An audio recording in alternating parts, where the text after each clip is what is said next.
Hello, everybody. Today, I am so delighted to welcome Susan Peirce Thompson, Ph.D. She's a speaker and also the author of a very interesting new book, Maintain: The Three Identity Shifts That Turn Temporary Weight Loss into Lasting Success. Isn't that something we would all like?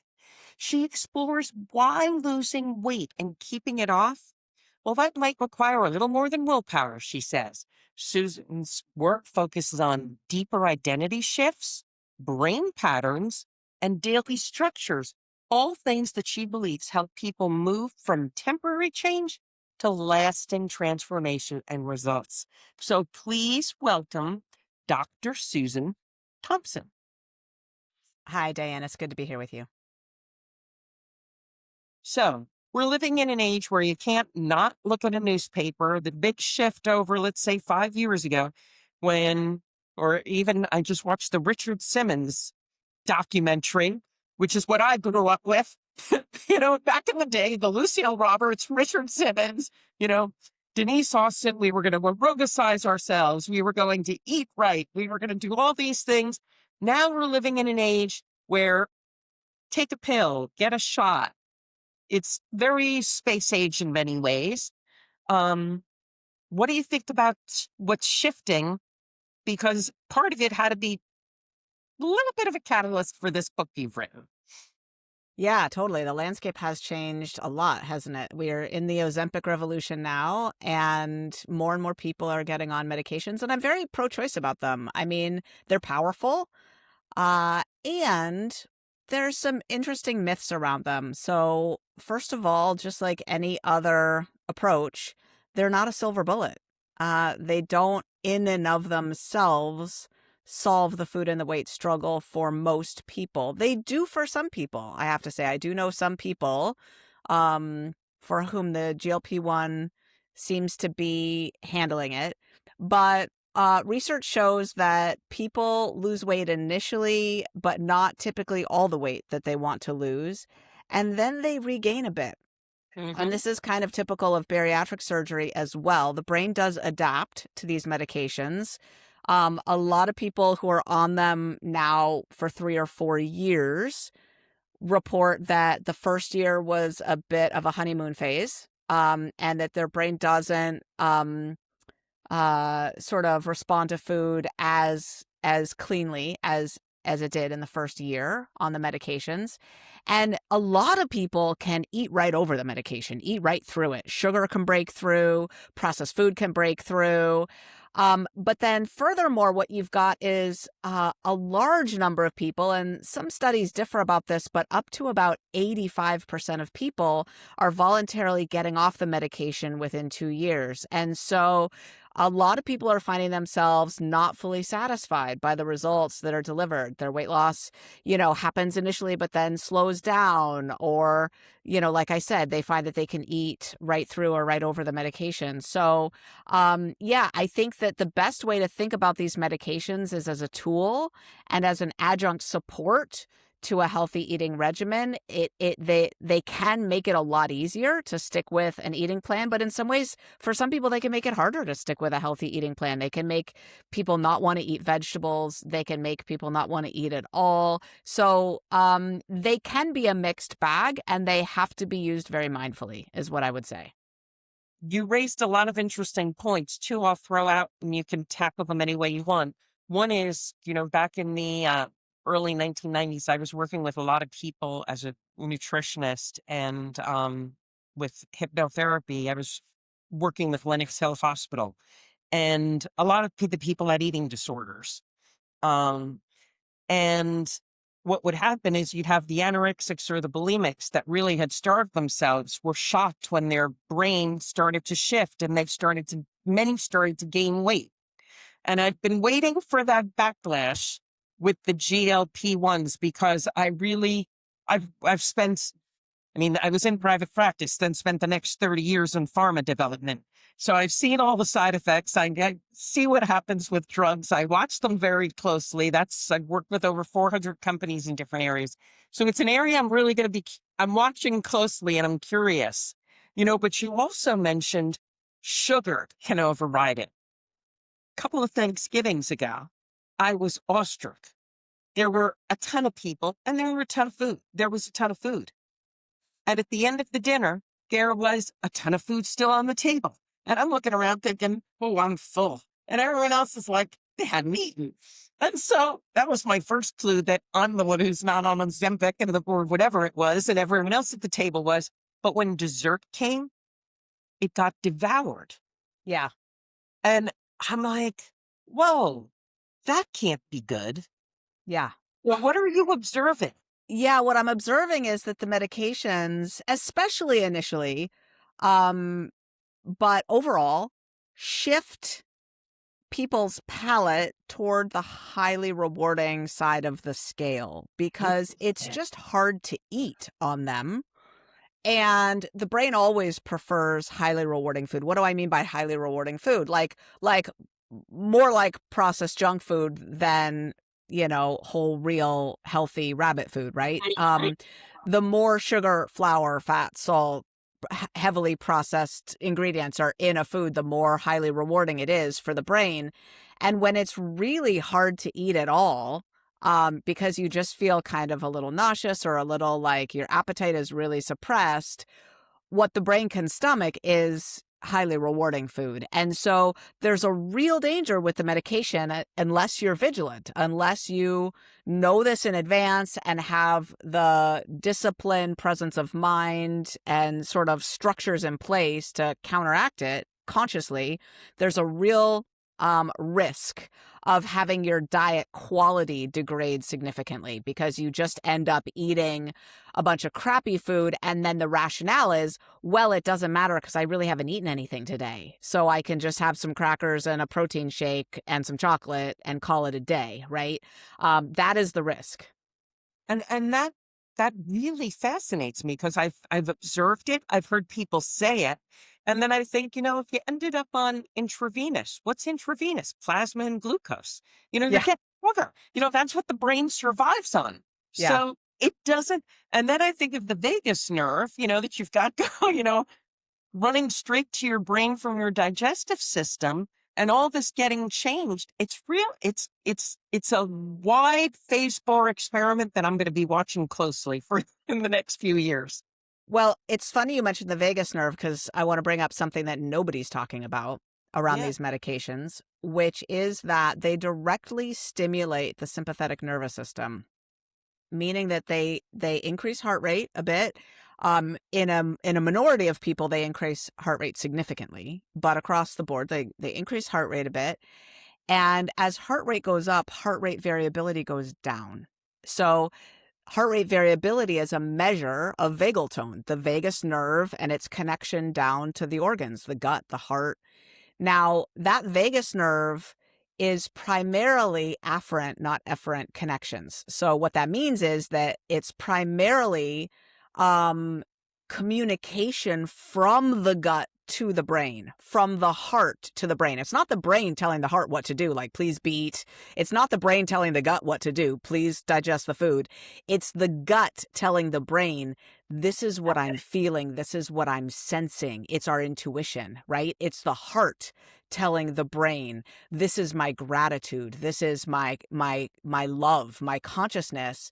And what's happening is that vagal tone on these medications is going down. So the really attuned person who gets on these medications might notice, I don't pray as easily. I don't tune into my intuition as easily. My inner feeling of my gut sense of things feels blunted. And it's a big deal. I'm so happy you're adding that because I've studied perception and health and, for 30 years, and I'm a firm believer this is happening. And so it's fascinating that you're referencing it.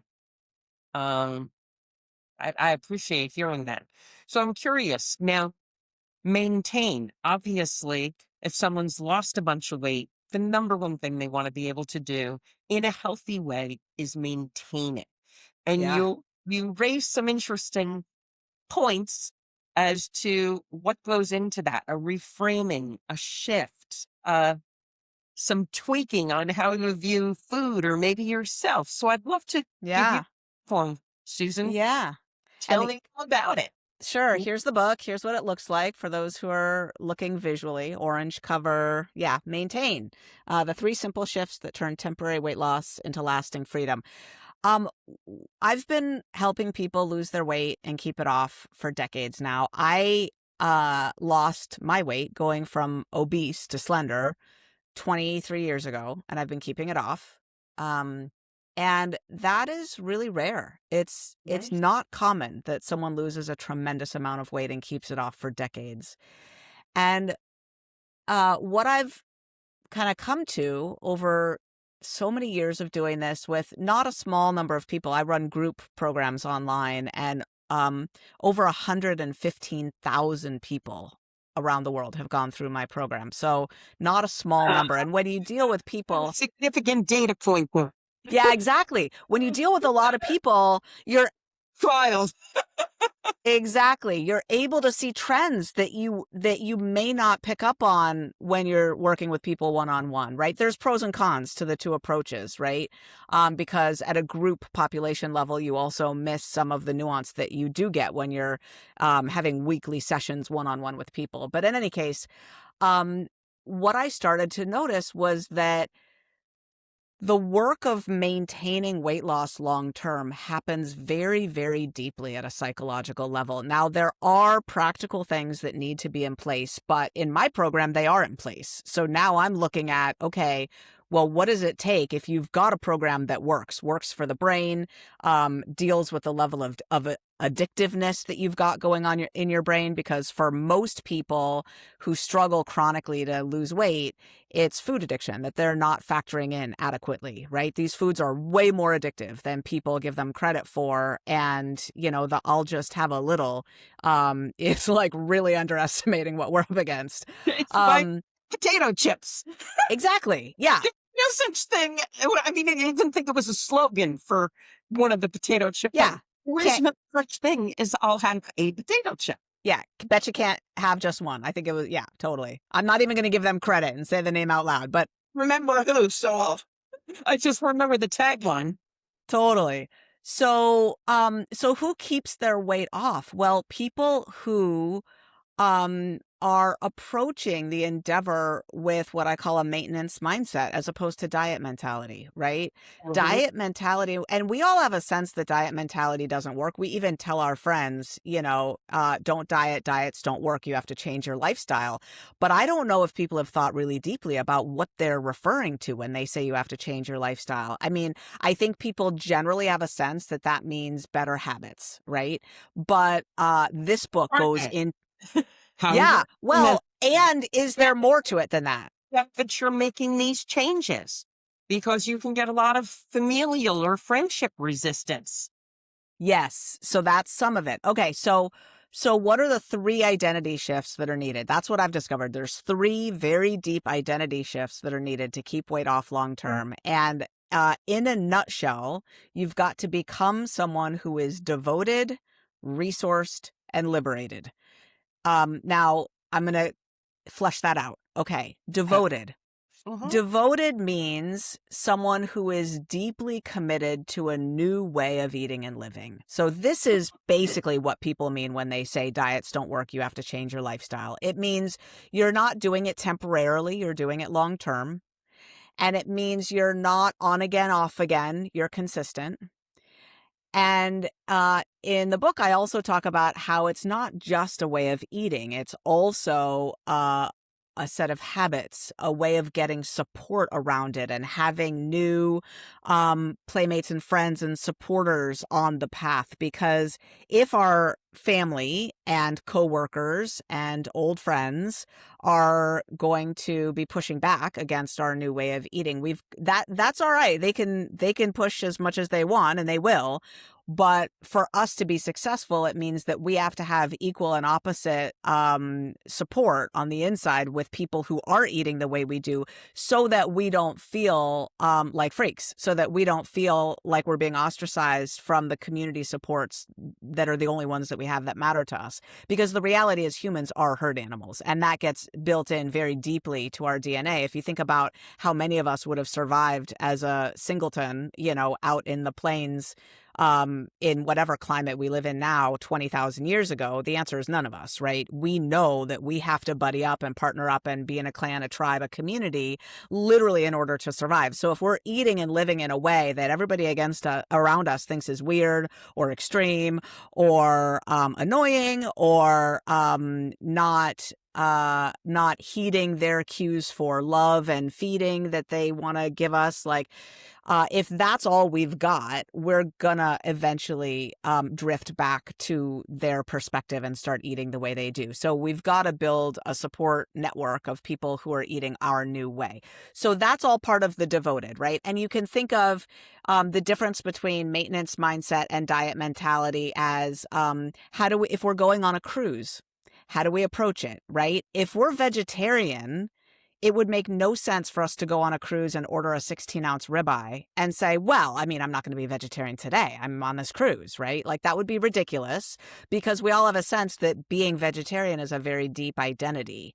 That's not something you abandon just because you're going on a cruise. Well, put your own plan to the test. When you go on that cruise, are you thinking, well, I'm not going to stick to my XYZ plan, structure, regimen, calorie count, macro profile, whatever it is that you follow, right? Because I'm on this cruise. If so, that's diet mentality, right? And check yourself, because if you think about how life shows up, it shows up in holidays, weekends, your birthday, your partner's birthday, a cruise, whatever. And if you're going off and on again that often, you're not going to be successful, right? That's not being devoted. So that's being devoted to a new plan of habits, support, and food that you're deeply committed to as an identity. And you think things like, this is how I eat now. I am someone who eats this way. And when the platter of Thanksgiving dessert gets passed around,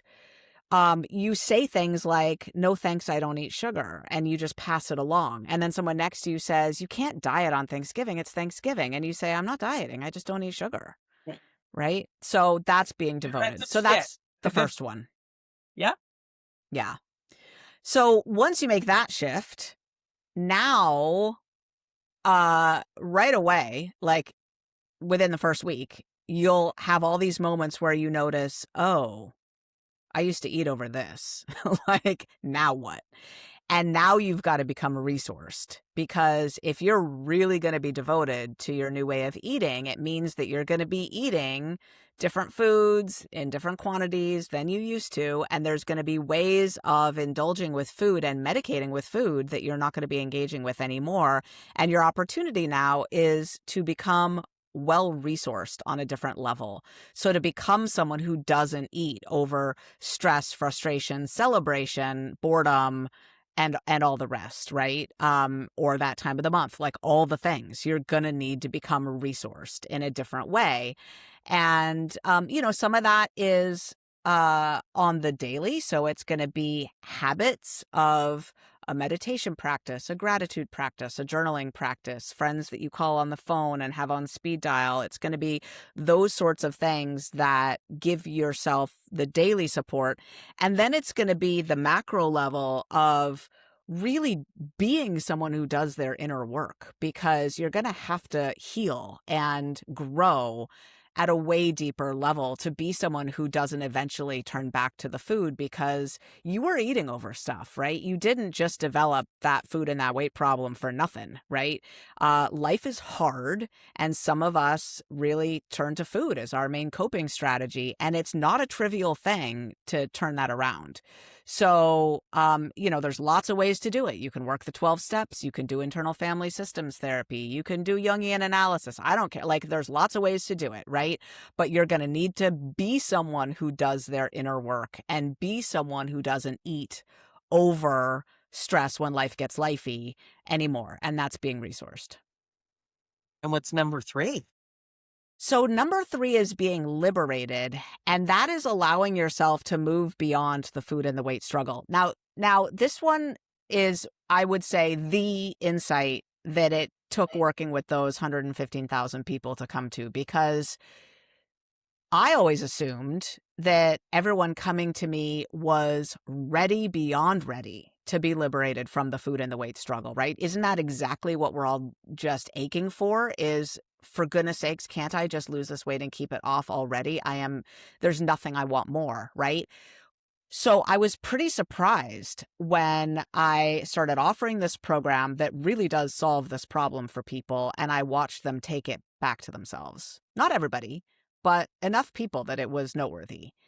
And I thought, why are these people not letting themselves be liberated? Like, I've given them the roadmap and they're getting free and then choosing to take the problem back into their hands. And it could manifest in a lot of different ways. Let's say someone loses 100 pounds, Mm-hmm. but is fixated that on the notion that they really had 108 pounds to lose to achieve their goal weight, right? And now they're hovering with those 8 pounds, experiencing something that a colleague of mine, Everett Considine, and I call finish line anxiety. It's like they're not letting themselves be liberated. They're maintaining that 100-pound weight loss, but they're still thinking, I have a weight problem. I need to lose this weight. I need to lose this weight. They're eating in a restaurant that's like a heavier meal, and they're doing that twice on the weekend. And now they're spending all week dieting those 3 pounds off, and they're never landing. They're never actually completing the journey, disembarking, collecting their luggage and moving on. They're not landing the plane, right?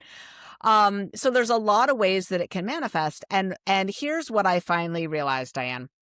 Now, before I started Bright Line Eating, the movement, the company, the set of programs, I was a tenured psychology professor, and I was teaching the neuroscience of food addiction and the psychology of eating. It's one of the courses that I was teaching. The college course was actually called The Psychology of Eating. And during that semester, I would always draw. Now, let me just say, the students who signed up for that class had food issues, almost all of them. And during that semester, I would at some point draw a big, massive circle on the chalkboard. And I would say, this is a pie chart, and I want you to draw it on your paper in front of you. And then I want you to fill it in. The pie chart represents everything in your life: your focus, your time, your intention, what you think, what you do, all of it. It's your life in its entirety. And I want you to shade in the proportion of this pie chart that represents your food, your weight, your exercise struggle. And I would have students start to cry. Like, I had this one tiny little gal. She was, she wasn't underweight. She was just in what looked like an ideal body, frankly, for someone that height. And she started to cry, and I walked over to her, and she just looked up at me with these big doe eyes and said, 95%. Now, that wasn't common, but what was average was 50 to 60%. Yeah. That was average.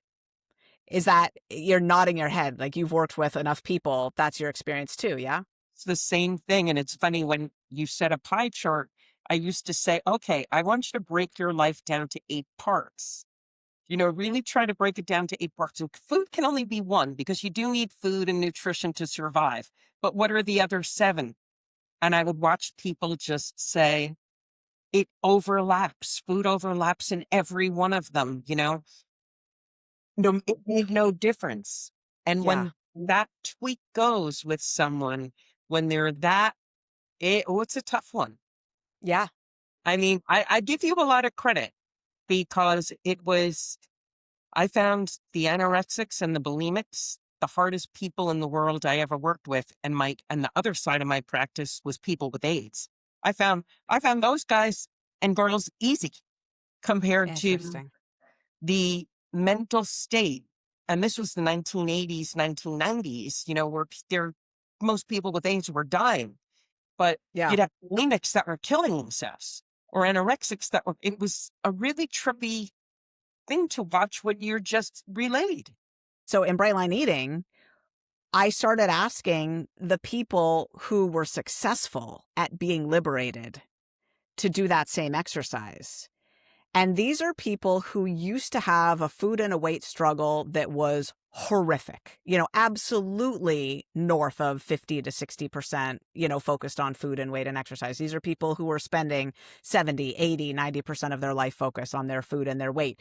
And thanks to, working a strong Bright Line Eating program, they were now working a rigorous program. Here's what it looks like. No sugar, no flour, weighing and measuring typically 3 meals a day, a morning habit stack that typically involves some meditation, some movement, an evening habit stack that might include some gratitude practice or some journaling, etc. They're getting to the grocery store regularly. They're doing food prep regularly. They've got Bright Line Eating buddies they're texting or communicating with. They've got Bright Line Eating content that they're listening to, courses that they're going through. And I would say all of it, how much of your life's focus and time does it take up? And they would say 15 to 20%. Like pretty consistently, 15 to 20%. So they had, from my perspective, now I'm a busy professional with 3 kids and I write books and I blah, blah, blah. Like from my perspective, they just hit the mother lode because they just reclaimed, 40% of their best life's real estate, right? They're thinking their time, like, huzzah, yay. You'd think that people would love that, right? But what I realized, and this was the key insight, is that for a lot of people, that vacuum of that extra 40% that they've got to reclaim is very scary. What feels like might be about to happen is they have to maybe face that maybe they don't have anything in common with their spouse anymore, or maybe they never developed a career that is fulfilling, or maybe their adult children don't speak to them, or what have you, right? And they may or may not admit that to themselves, but dealing with the food and the weight as a problem is easy and familiar. It might be torturous and a gnawing frustration, but it's, in a way, it's a form of expertise that they've developed. Redoubling down efforts, restarting a diet, deciding how they're going to tweak their plan and launching off again and then doing whatever they do, then watching it unravel and then regrouping and doing it again. They've been doing it for decades. And it's not scary. It's terrible, but it's not scary. Yeah. I really observed that and it's for a lot of things. It could be smoking, alcohol, eating, just destructive behavior. It becomes someone's story that they tell. That, this is who I am. I diet. I'm going to be dieting my whole life, or I'm always going to be struggling with weight. And, sometimes I find that the question that finally gets somebody's attention is, how long do you want to be telling this story? Because how much does it hurt to keep telling it? Every time you repeat that story, you're keeping yourself stuck in that perception framework of who you are, and these are your limits, and this is where you go in life. And breaking that pattern it's tricky. Yeah, I agree. And for a lot of people, just learning this can help them step outside of it. Just hear like people that and teaching. Yeah, totally. So, those are the 3 identity shifts. You've got to allow yourself to be devoted, resourced, and liberated. It happens at a deep level. It doesn't happen all at once. You build a new identity brick by brick, day by day. And so I would say the biggest key is to find a plan to follow that is strong enough for the level of food addiction that your brain has on board. If you don't have a really addictive relationship with food, then you have a lot more options available to you. If you do, then eating, sugar, for example, in moderation probably isn't going to work, or potato chips, like another very good example.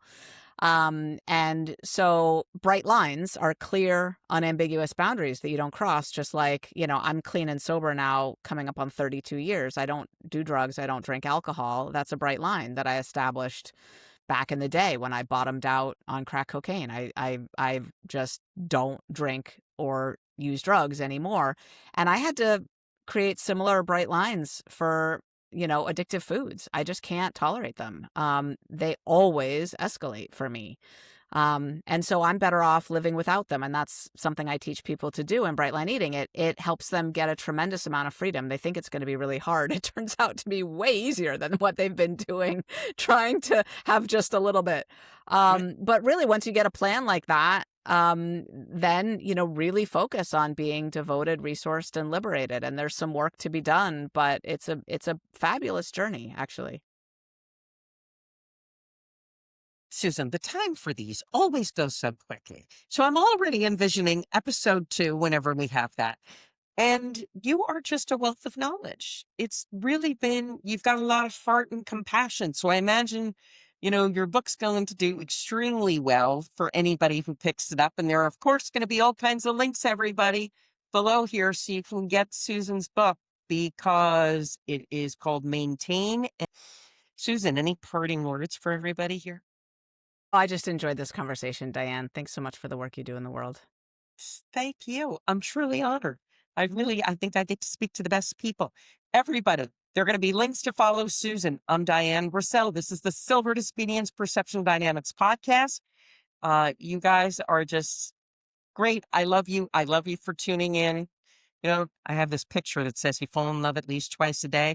I think I fall in love more than that because I just think you're all so great. And I love my guests. I love my audience. Thank you, everybody. Hit subscribe. Please follow Dr. Thompson. Grab a copy of her book. There'll be a link below. And I look forward to seeing you next time. Susan and I are signing off over to the green room. Hit subscribe. Thank you, Dr. Thompson. Thanks, Diane.